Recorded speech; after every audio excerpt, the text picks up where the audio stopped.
Welcome to the Witchy Wit Podcast, Episode 4, Coming Out of the Magical Broom Closet. Stay tuned.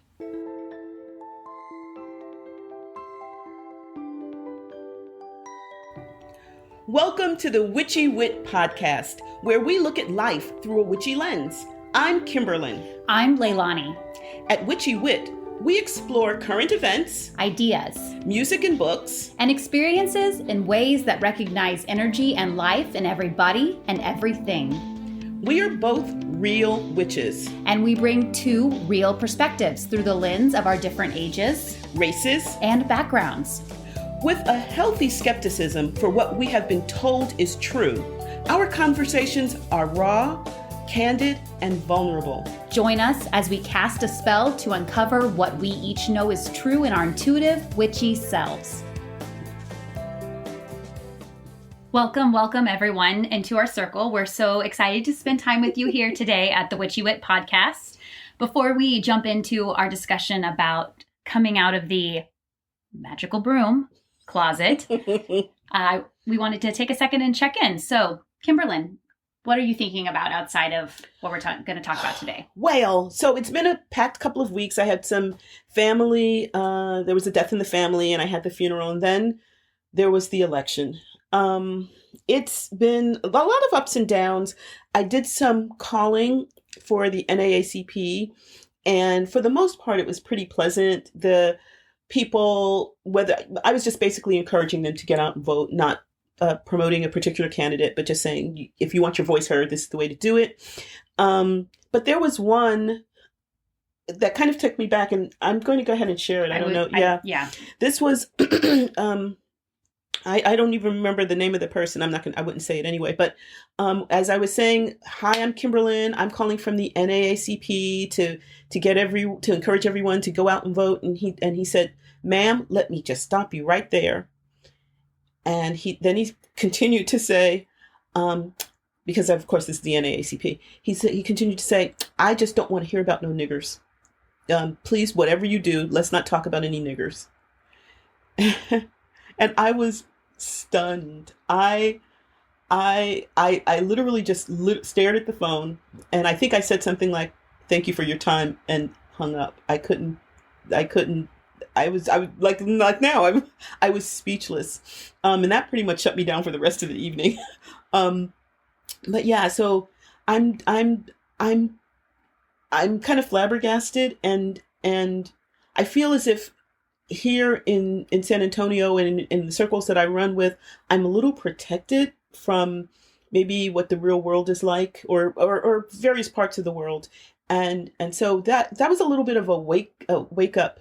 And then with the election, I'm seeing a whole bunch of stuff that allows me to remember that my friends are not the only people out there. So yeah, it's been a tough couple of weeks. What about with you?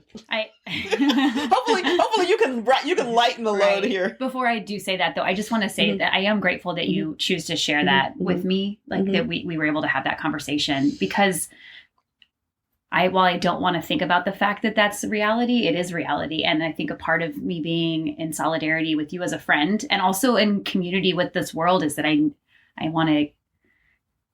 don't want to, but it's good to know that what we experience on a daily basis is not necessarily all of what's out there. Exactly. And it's like you say, it's good to know. I mean, it's not good to know, but it's good to know and to understand what some people are confronting daily. Right. And when we're hearing about that. So yeah.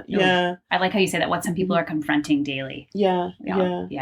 Oof. But it's still kind of yucky. It's so yucky. So that's the considered historian's verbiage. Yes, technical term. Yeah, yucky. Yeah, all about yucky. So anyway, okay, so I'm gonna liven it up a little bit. Thank you. Appreciate that. And that I had a fabulous Samhain/Halloween. So we live in Texas, and our mayor has told us that we weren't supposed to do traditional trick-or-treating. So my family always does a really big thing for Halloween. Yes, they do. We're a theater family. We do a set construction. Like, we normally turn my sister's garage into something One year it was a poison ivy layer, like the plant, not the superhero. Yeah. Another year it was we did an alien crash landing, so we turned it into like an alien crash landing site. One year we did zombies, so it was like a zombie campground. Oh, so I love this year we had another plan, but we ended up doing Angry Birds because of the social distancing. So yes, perfect. so we actually, my sister purchased a slingshot. We built an Angry Bird set complete with bricks like stacked up.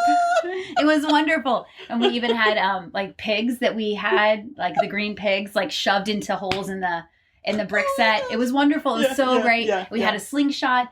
We made like little bags of candy that we tested out with weight, so we knew like that they would be good. Just we were running tests. I mean, just imagine us. We're running like slingshot tests, out in the driveway, and it was so great because we would the kids would come up for trick or treating, and we would yell at them. Okay, well, y'all need to stand all the way back on the other side of the road. So they would like go to the other side of the road, and then we'd like 3, 2, 1, and then we'd slingshot candy up and over the bricks, and then like into the street, and like the kids would like run and grab the kid, like try to catch it in their bag, and then we'd cheer for them. They'd like cheer when they got it. It was wonderful. Oh yeah. Now, were you dressed up? Oh, what was your outfit? Dressed up. We were dressed up as the Angry Birds. So I was the yellow triangular Angry Bird. This is a fun thing because I actually have never played Angry Birds. Me either. I have friends who like lived Angry Birds and all the versions and things like that. My partner was the pig, so he wore all green, had little piggy ears, and then a green piggy snout. And then my sister was the red. You realize you're going to have to post these pictures on our social media. I think we were adorable. My sister was the red Angry Bird, and then my niece was the blue Angry Bird. Oh, how cool. It was really wonderful. Oh, it sounds like it would be. And I love the idea of the slingshot, and you were socially distanced. We were, So you were compliant with COVID guidelines, but you also still had the fun. And a lot of people, from what I understand, a lot of people did maybe private parties and things, but they weren't able to do the traditional trick-or-treating. So. I was pretty amazed that just hearing, and I'm an extrovert, so this probably plays a part in it, but hearing the kids cheer and get excited just really filled me up. I can imagine. So I was grateful for those moments of normalcy, even though we were slingshotting candy across the street. So just out of curiosity, did you like actually being a child or anything? Or I was worried about that. We did. From my experiences in glow parties, I knew that we cut open glow sticks, and then I sprinkled the candy bags with the glow stuff so that it would illuminate so you could see it. So we actually had no problems. Look at you! Look at that! That's I would never have thought of that. That is so clever. It's a glow party 101. Oh my god! It's part trick or treat, part rave. That's right. And communal. It sounds like a lot of people had a great deal of fun. I think so. So yay normalcy. And yay amidst Halloween. All of this. You're right. Yeah. Well done. Yay. So our topic today reminds me a lot of our first episode, which was on authenticity. And one of the things that I think is so interesting about being in the closet is that in a way we're actually choosing to be kind of situationally inauthentic. We're choosing to not be totally, letting our freak flags fly. Sorry. I salute your freak flag. I'm so glad this has this like a spit guard on it over the microphone. But so we're choosing to not be totally authentic, and for in many cases for good reason. Yeah.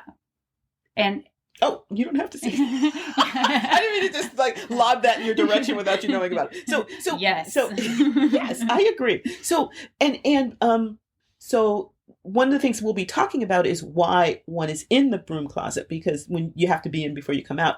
But in terms of being inauthentic has a little bit of a negative connotation, like you're not being authentic, but sometimes you have to make that choice because it's safer, either physically or emotionally. And we'll probably touch on that a little bit more.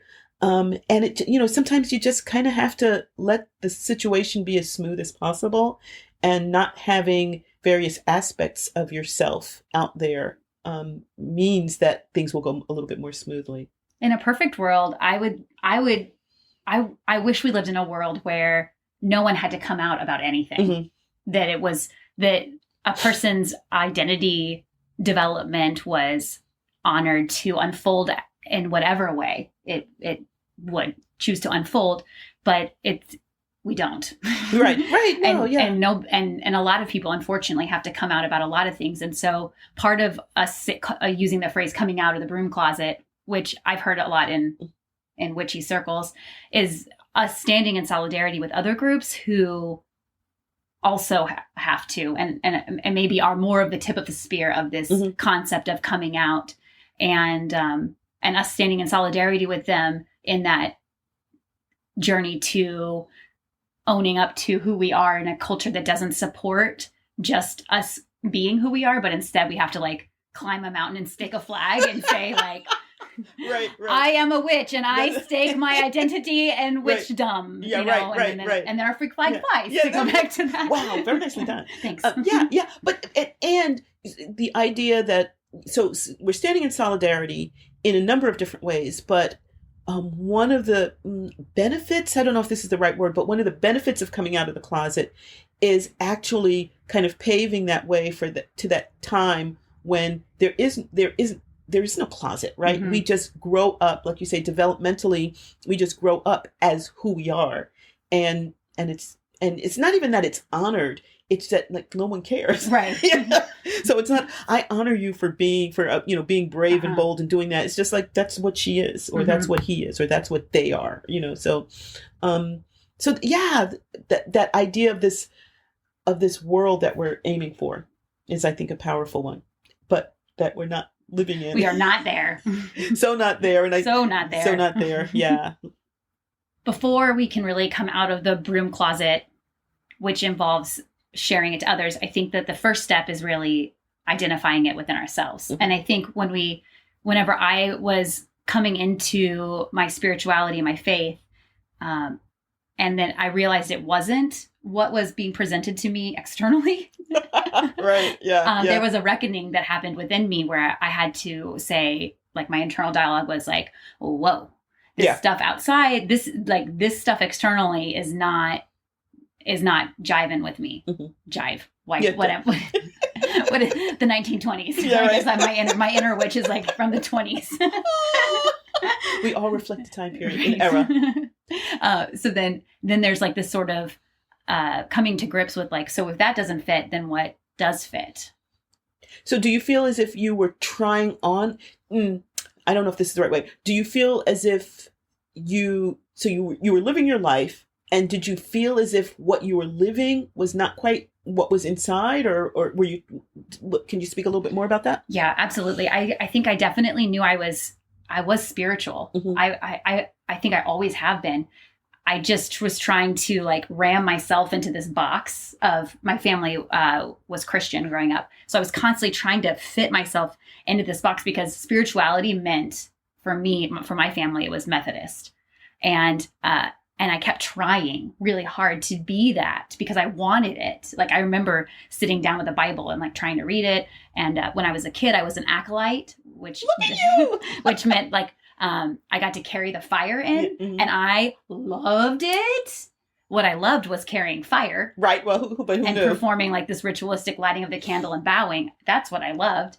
And even back then I was like, this rules. The fire ruled. Like, I knew that the other stuff didn't. Right. And then I had this memory of being a kid, and I was walking. I always wanted to walk barefoot on the grass, not on people's sidewalks. And I would get like told to walk on the sidewalk. And I knew, and I was like, I know the rules say you're supposed to walk on the sidewalk, but I don't want to walk on the sidewalk. Right. Like, I wanted to walk on the grass. And it was that moment when I was a kid that I remember having this realization of like, okay, I think something's up here. Wow. Even that young. Even as a young kid. Yeah. And then when I was confirmed I went through confirmation for the church in high school. And I had this moment where our minister asked us to write a poem about God for part of our confirmation process. Uh-oh. And I was like, poem, yes. And I wrote about how I saw God in the trees, and I could feel God in the wind, and I could see God in the rivers, because I lived in rural Missouri, and there was a river that went by our town. I could see God in the river, and I saw I saw God in all these different, I saw God in the sun. And like, now I look back at it and I'm like, yeah, witch alert, witch alert, witch alert. I know. Red flag, red flag, red flag.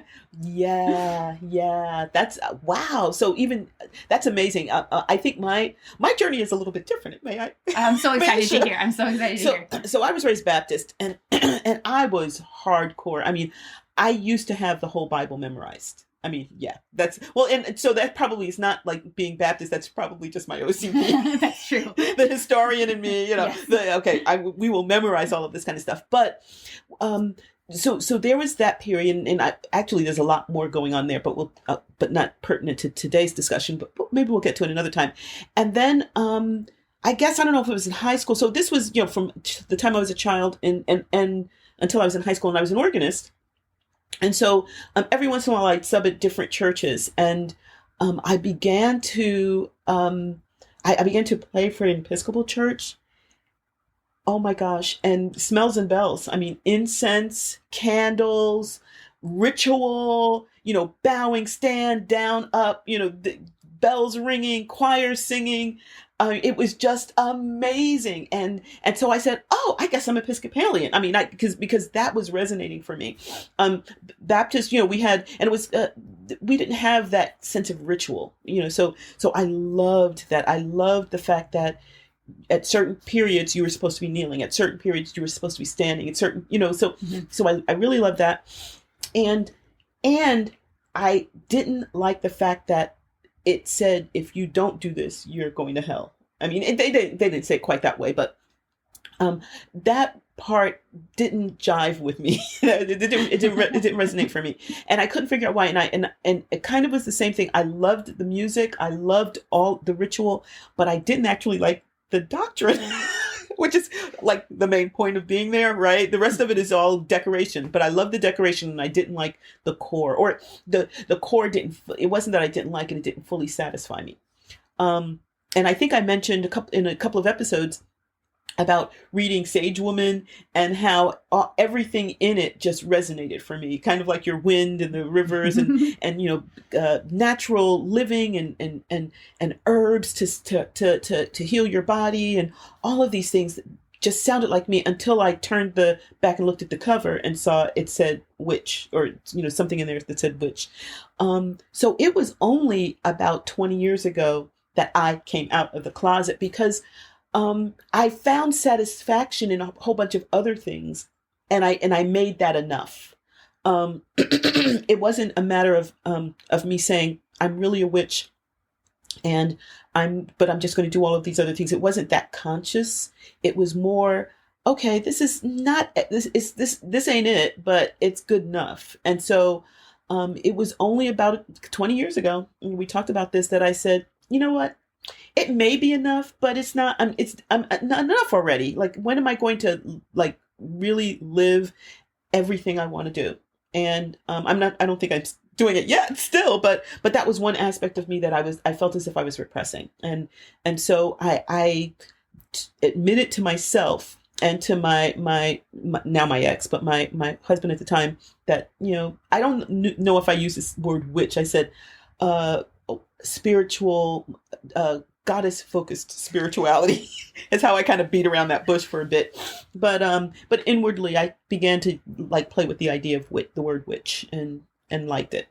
I think you got at a point that I really love, which is oftentimes we are just doing enough. Like we're satiating, but we're not fully participating in it. Right. Like, we shouldn't just be surviving. It's that thriving that and it sounds like you were meeting your needs in various ways, but it wasn't this abundant expression. That's exactly right. Experience of self. Yes. And when when I finally admitted it to myself, then I joined our group, and I found that even though part of this really, really resonated for me, it didn't have to, this one thing did not have to be everything. And it gave me the freedom to explore a whole bunch of different ways, as a solitary and then in community.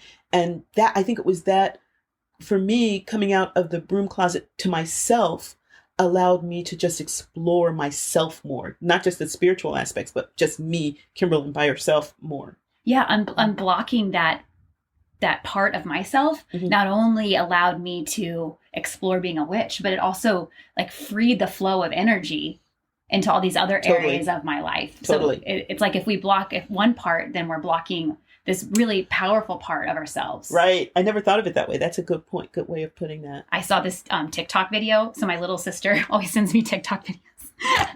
And she sent me this TikTok video, and it shows this woman sitting in her yard, and she's like playing with potions whenever she's a little girl. And she's like, I just discovered this potion is like a part of myself. I'm just going to repress that for a while. And in that single TikTok video, I mean, what does it mean that I'm having like a spiritual experience? Like I feel seen by this TikTok video.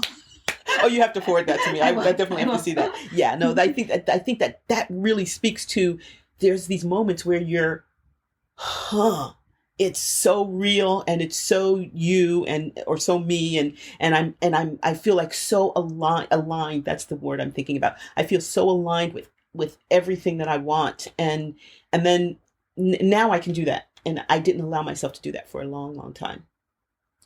One of the things that, as we think about coming out, I think is important to recognize is that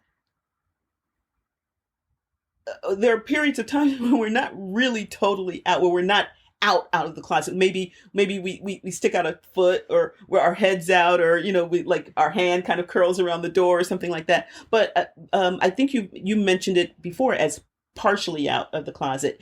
And I think I still may be, well, not anymore, because, but hello world. but even so, I would say that there's some people who don't know, like they're either not on my Facebook feed or whatever, and they don't know. And so, and I'm maybe that's kind of deliberate, so, I'm at the point now where I don't care, but I care. So like there's a family member where I care for her, because I think this could just be totally me, and it may not actually be the truth, but I think that she'd feel really badly that I'm going to hell. That she knows that there's one way to be saved, and I'm not that. And so I think, and this might be just the excuse I'm telling myself, I think that I'm doing this for her, but it's probably just to avoid the drama.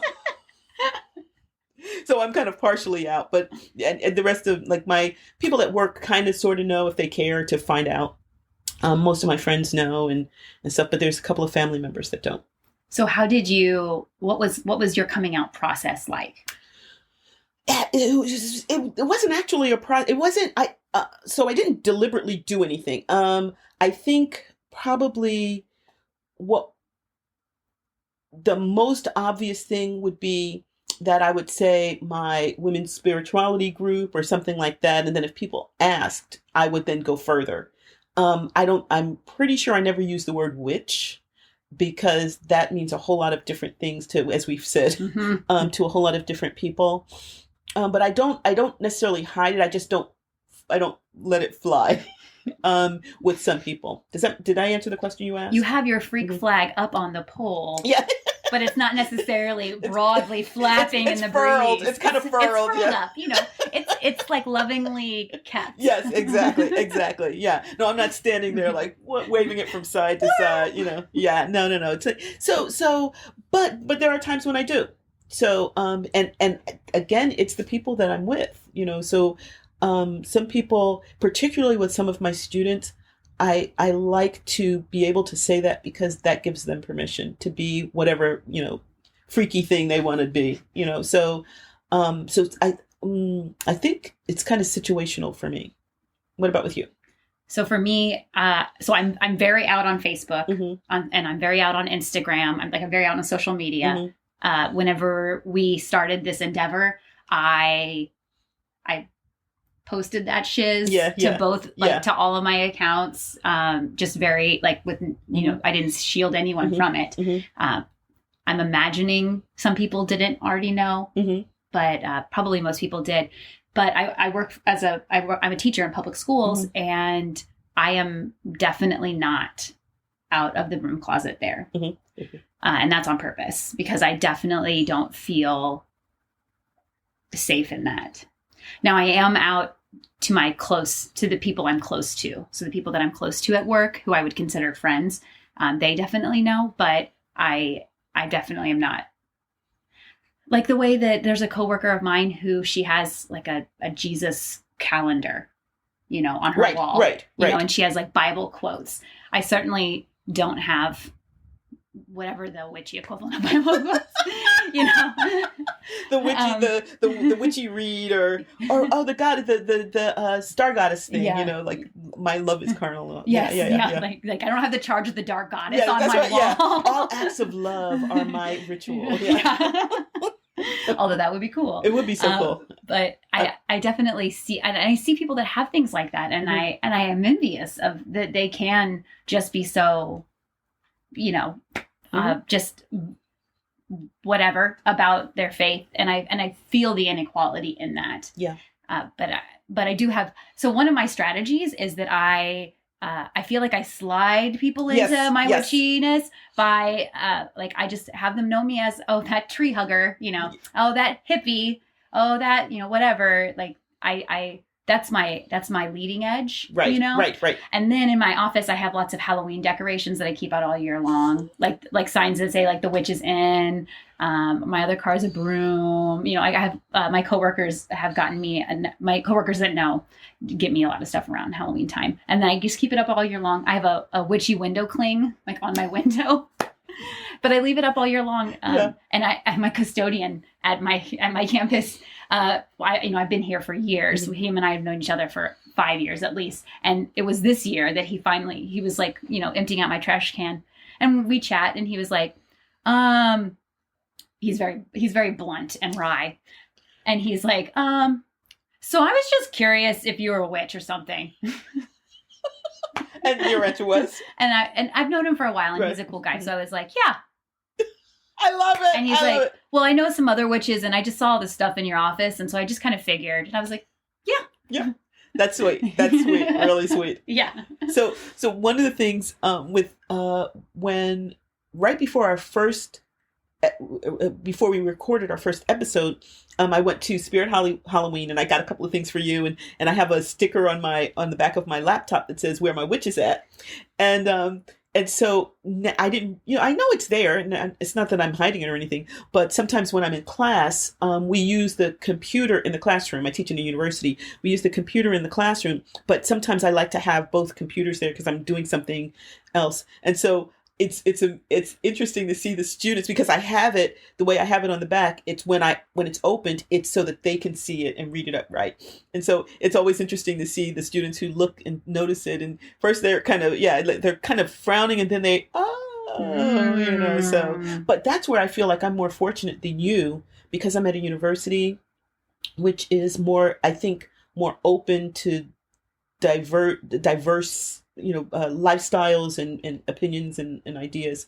Whereas, and it's not, and I think in the public schools, it's not so much that the people themselves may not necessarily believe a bunch of different things, but the big concern is whether or not you're going to ruin the children, or, you're going to taint the students or something. Yeah. I just don't want to deal with it. Mm-hmm. Mm-hmm. I mean, it is a hill I could die on. Mm-hmm. Like and I understand that. It's exhausting. And the process of constantly coming out is exhausting. And so sometimes I'm happy to just take the shortcuts, like the sticker on the laptop or the Halloween decoration, like right now I have a support witches with it's like a purple ribbon and it says support witches on the back of my car that I got from Spirit Halloween a few years ago. But it's, sometimes it's just nice not having to constantly break it to people, and That's just right. have my reputation precede itself, whether it be from a Halloween decoration, a bumper sticker on my car, yes, something on my social media, just so I don't have to constantly be doing it. And it's just so exhausting. I can imagine. And I feel for other people who have this sort of scenario going on in other areas of their lives, maybe in conjunction with this, or maybe not, but it is an exhausting thing to have to constantly do. Right. And so it makes me kind of, understand now why someone leads with their big pentacle necklace, right? Or because then it's like the people, and they may jump to misconceptions, right? But at least then you've kind of broken the seal, and then if you want, you can soften the blow or something like that. But when you're wearing that and your I don't know, your black lipstick and well maybe not necessarily black lipstick, but maybe like the witch hat and the your black lace or something like that then people just kind of okay. And then they decide how far they're going to take it. So speaking of the person leading with the pentacle, the giant pentacle necklace, which by the way, I prefer petite jewelry, and it's just so hard to find a nice size pentacle. That is true. I have seen that. Where? Oh, I think it's Kate. Well, I don't know. It's a pentacle. Now that I think about it, it's probably a Star of David. Never mind. I'm a petite witch. It'd be nice to have appropriately sized, petite, minimalistic pentacle jewelry. Well, I'll keep my eyes peeled for that. I'm sure that now, all social media is I'm going to go home and open up my Insta, and there's going to be 9 advertisements. Exactly, because they are always listening. They're always listening. They're always listening. Yeah, you go to Etsy, and then they're going to be leading with some pentacles for you, which is a good thing. Returning back to the point, though. Okay. It is a hard thing to navigate on. So this is a part of my identity, which means it's fixed within myself, and that is something I'm always carrying as a part of me. And yet when I come into relationship with other people, our intimacy levels fluctuate, some more than others. And then my question to myself is, when is it the right time to say it? To share. Yeah. Because I certainly, it's one thing to lead hello, my name is Leilani. I'm a witch and a Pisces. What, and then, or do I wait for a long time and then when is the right time? Right. And earlier when we were mentioning this, it's not just your religion and spirituality and that sort of stuff, but it resonates for people who, maybe have a sexual orientation or gender orientation, things like that, where it may not necessarily be apparent looking at you, but it's such an important part of you that it's going to be a part of the relationship. So when do you say that? And it always reminds, because I did the dating scene for for much longer than I wished I had. Get it? And it's like on the first or second date, when do you share certain things about yourself? When is it too early or too late? One thing I found is that I think it's a human tendency for people to make assumptions about others as we come into contact, as we bump into other people, we make assumptions. And I think we are more apt to assume things are true about others when they're true about ourselves. Oh, right. Definitely. So, because the way I experience the world is the frame at which I look at the world. And so therefore, when I meet other people, I'm going to experience them through the frame with which I experience the world. So I want, this is just a wondering of mine. Yeah. So one thing I've noticed living in Texas, I bump into a lot of Christians, specifically evangelical Christians, and it has been an experience of mine where I befriend them, I become friends with them, and I'm high energy, I have a bubbly personality, I'm extroverted, I'm constantly clapping and jumping around, and singing, and I think that there are some similarities there between these Christians. Yes. And so then we become friends and we connect, and I am very aware of who they are. It's very clear to me on day one, by the way that they talk and by the, the things that they have in their classroom or whatever, or the jewelry that they wear. I'm I know, I see you. Right. I get it. I get who you are. And I think it's not the same way for them. Right. I think that they look at me and they think that I am them. Well, so here's the thing. Can I jump in on this? Because think about this. We become friends. We like to sing. We like to dance. We like to drum. We like Indian food. We like this movie, we like that. And so the assumption is that those likes are going to keep on. And so I like this religion, or this is the religion for me, or whatever, this is the denomination for me. And I just assume that because we're so alike in all of these other things, that's going to be the case. Yeah. And then they speak to me about, oftentimes what will happen is they speak to me in their faith language. And because of who I am and because of the experiences I've had, I am very good at speaking about my faith, but in vague coded, like, you know, right. So right. I can speak about the sacred, like that's a word that I use. Also, I really like that word, but it's also a very broad word, you know, it is. And so I can speak about my faith openly in that way, which is kind of coded, and then just like goes right over their head. And then my experience is that oftentimes years later, they finally figure it out somehow. Either they figure it out or I say something because I feel close enough to them that I can share. And then my experience is that they feel betrayed. Yeah. They feel lied to. I didn't lie to them, and it wasn't my intention to betray them. But when am I supposed to share? Right. You know, when is the right time for me to be like, oh, and by the way, you know how you've been thinking that that's actually not it, you know? Yeah. It's hard. I mean, so there's, you know, like we were saying, too early or too soon, but there are assumptions that you make when you become friends with someone, and the first assumption being that you're becoming friends, right? And so, and that is fraught, because the relationship might be further on in my head than it is in yours. And this is just, I mean, it has nothing to do with anything else, just becoming friends. And so where in that process do you share something that may not have been blatant? And that's the hard, and that's again, you know, wearing those pentacles, we have to get you a little small. Right. Maybe just make a piece of paper or a brooch or something, you know, because you're right. People make assumptions just based on the things that you do share. And, you know, that's something where you actually have to, like, they haven't lied. They've been, you know, they'll say, oh, I'm going to pray on this or things like that. And to a certain extent, are we being, you know, are we lying? Not lying, but, you know, lying through omission. Are we not giving them, so here's the question. Are we not giving them, first of all, the benefit of the doubt that they will love us regardless?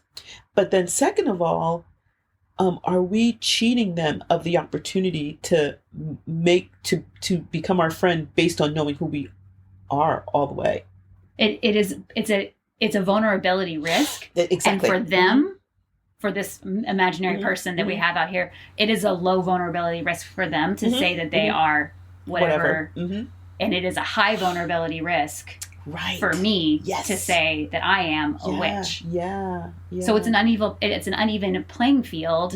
And I think them being in this position of privilege where they don't have to really consider it. Privilege. There's the P word. Right. So then that they don't have to consider the vulnerability that it takes. Right. You know, just like on Valentine's Day, you know, a heteronormative, or at least a heteronormative looking couple doesn't have to consider what it's like to get flowers from their husband delivered to school, whereas a gay couple, you know, has to consider that. Right. You know, but that's a position of privilege that these people aren't realizing that they have. Yes. That makes so much sense. That's so, and I don't know if this is just kind of where I live, but I always think, well, is this fair to them? But there's inequity in the system, and it's not a matter of who's being unfair to whom. It's just that the system itself is unfair. Wow, I never thought of it that way. I haven't either until right now. I'm so glad we're having these conversations. I felt it, but I haven't articulated it in a way. But it makes so much sense. Right. It also helps me to empathize, though, with these people who I know that have felt betrayed by me and my lack of candor with them.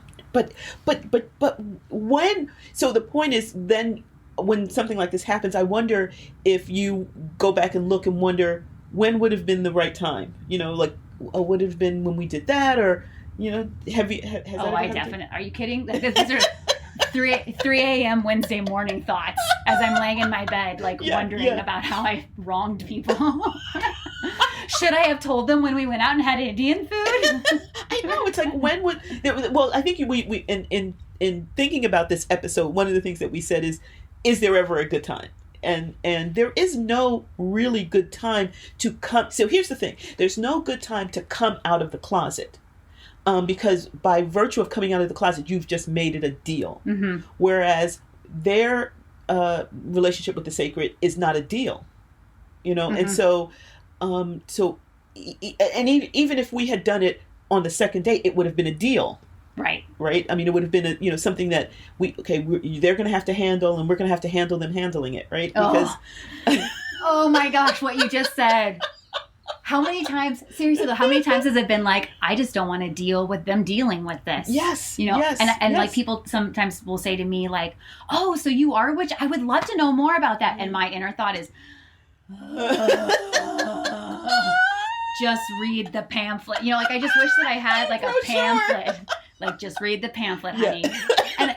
and I don't want to discourage their mm-hmm. learning, because mm-hmm. goodness gracious, we need learning in this world. We do. Go back to your sharing at the beginning. Right. Yes. We need to, like, I want to be a part of the learning, mm-hmm. but like, it's so exhausting sometimes. Yeah. And this is one of the other things that we said. What makes it so exhausting is that even with this, I find that people want the label.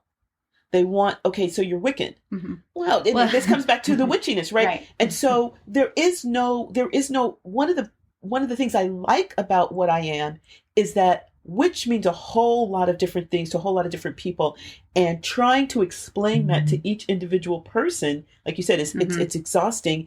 And I may not be that next year, right. So that, I would imagine being Methodist has not dramatically changed. Well, actually it has, because there was this whole thing a couple of years ago. But anyway. Aside from that thing.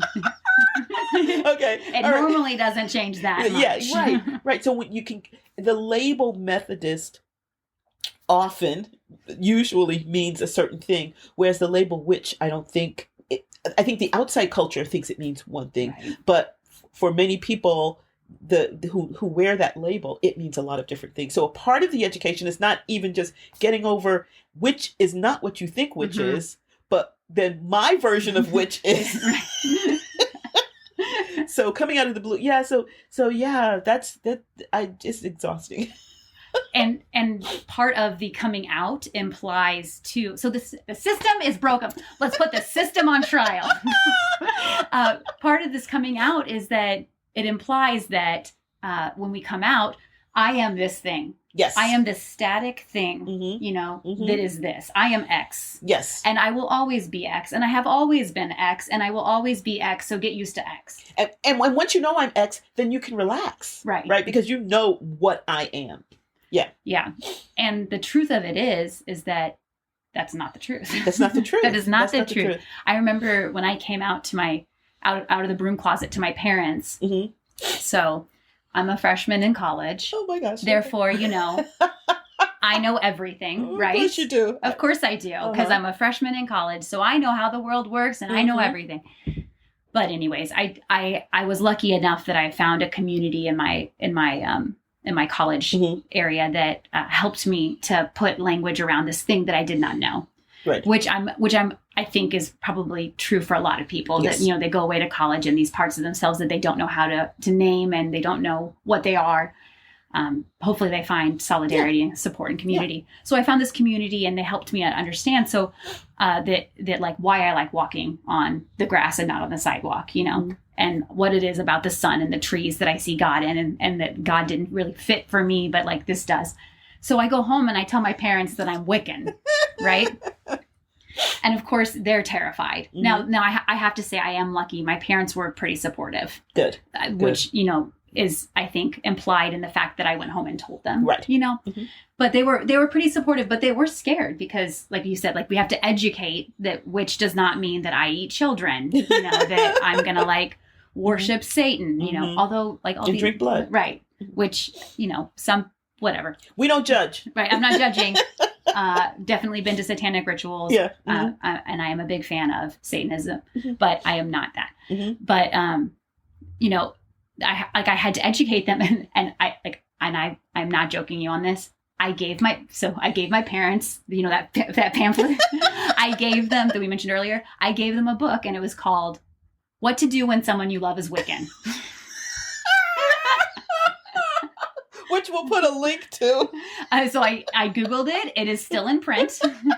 It's on Amazon. I know I cannot for the life of me remember if it is a quality book. You're not. And I, you know, back then when I was a freshman in college, I would not have been able to have judged if it was a quality book. I didn't know enough. Yes. But I know that I was trying to educate them and trying to share with them this thing that is so important to me now and was then. But I was not Wiccan. I was not Wiccan. But I didn't know. Yeah, you didn't know you were. So here's the thing. You had to play with that. You have to play with things, you know, put on the dress and say, okay, this dress is not me, or, you know, the black and white pantsuit or whatever. You know, you have to kind of play with stuff and then figure out what is you at that time. But I wonder, so this is kind of stepping out of the broom closet. People who do have traditional denominational religions or religious expressions, is that the same for them? Would you imagine? I mean, so they go from like Baptist to Methodist? Well, no. Within one denomination, does one grow to be something? I don't know. So for example, I would consider myself elemental. Right. But when I started my journey, I was thinking, okay, well, I need to explore goddesses and, you know, explore this Dianic part of myself. So I guess these are denominations, I guess. Okay. So that would be like going from Methodist to Episcopalian or something like that. Okay. So my question, in case this totally confused anyone else, was I was wondering if people go through these evolutions within and staying within the same denomination, staying Methodist, but going through growing and changing. I would imagine so, but it just maybe looks different.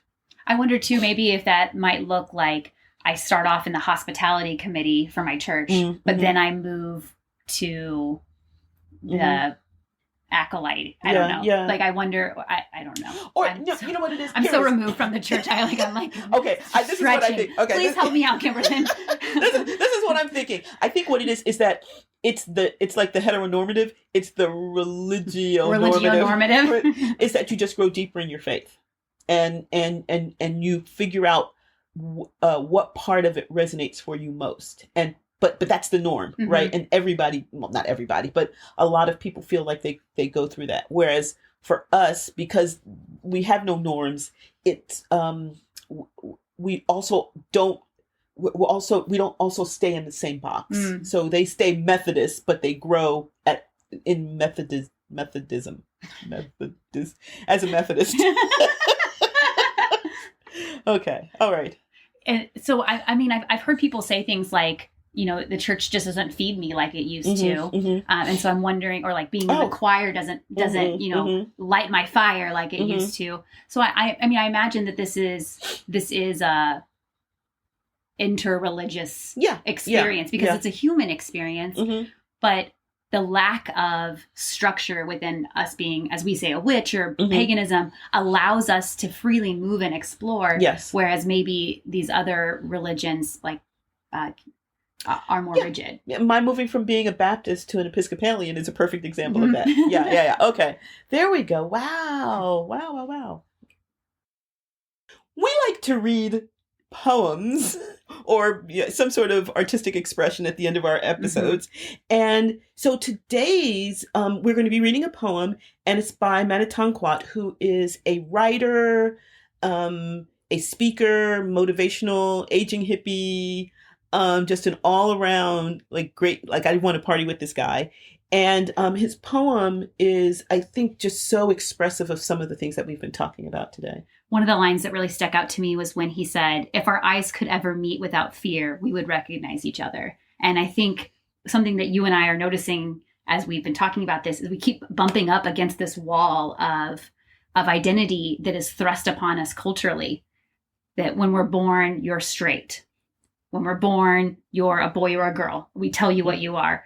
And that our culture has these things that you are a straight, white woman. So live within these boxes. And that it would just be so much better if our eyes could meet in authenticity and allow people to unfold who they are as they understand it. And then we could just live with these beautiful revelations of truth instead of these prescribed boxes. Yes, that's right. Exactly. So let's read this poem. I will start. Hear, O humankind, the prayer of my heart. For are we not one? Have we not one desire? To heal our Mother Earth and bind her wounds, to hear again from dark forest and flashing rivers the varied, ever-changing song of creation? O humankind, are we not all brothers and sisters? Are we not the grandchildren of the great mystery? Do we not all want to love and be loved, to work and to play, to sing and dance together? But we live with fear. Fear that is hate, fear that is mistrust, envy, greed, vanity, fear that is ambition, competition, aggression, fear that is loneliness, anger, bitterness, cruelty. And yet, fear is only twisted love, love turned back on itself, love that was denied, love that was rejected, and love. Love is life, creation, seed, and leaf, and blossom, and fruit, and seed. Love is growth, and search, and reach, and touch, and dance. Love is nurture, and succor, and feed, and pleasure. Love is pleasuring ourselves, pleasuring each other. Love is life believing in itself. And life? Life is the sacred mystery singing to itself, dancing to its drum, telling tales, improvising, playing, and we are all that spirit. Our stories all, but one cosmic story that we are love indeed. That perfect love in me seeks the love in you. And if our eyes could ever meet without fear, we would recognize each other and rejoice. For love is life believing in itself. So mote it be. So mote it be. Thank you so much for being in circle with us as we talked about coming out of the witchy magical broom closet. We look forward to being back here again with you. We are recording and releasing every second and fourth Friday of the month. Our next episode is Holistic Living. So we look forward to sharing with you about that. Another thing that we wanted to add is if you are enjoying our time together, if you would be interested in rating and reviewing us on the platform of your choice, it helps others find us and it helps to get our magical musings out there. Thank you all so much and see you in a couple of weeks. See you in a couple of weeks. We hope you've enjoyed the magic that has unfolded here at Witchy Wit. Follow us on Instagram and Facebook at Witchy Wit Podcast. Email us at witchywit123@gmail.com. Rate and review us on Apple Podcasts, Spotify, or wherever you get your podcasts. Get exclusive content and support us on Patreon. Stay witchy, y'all.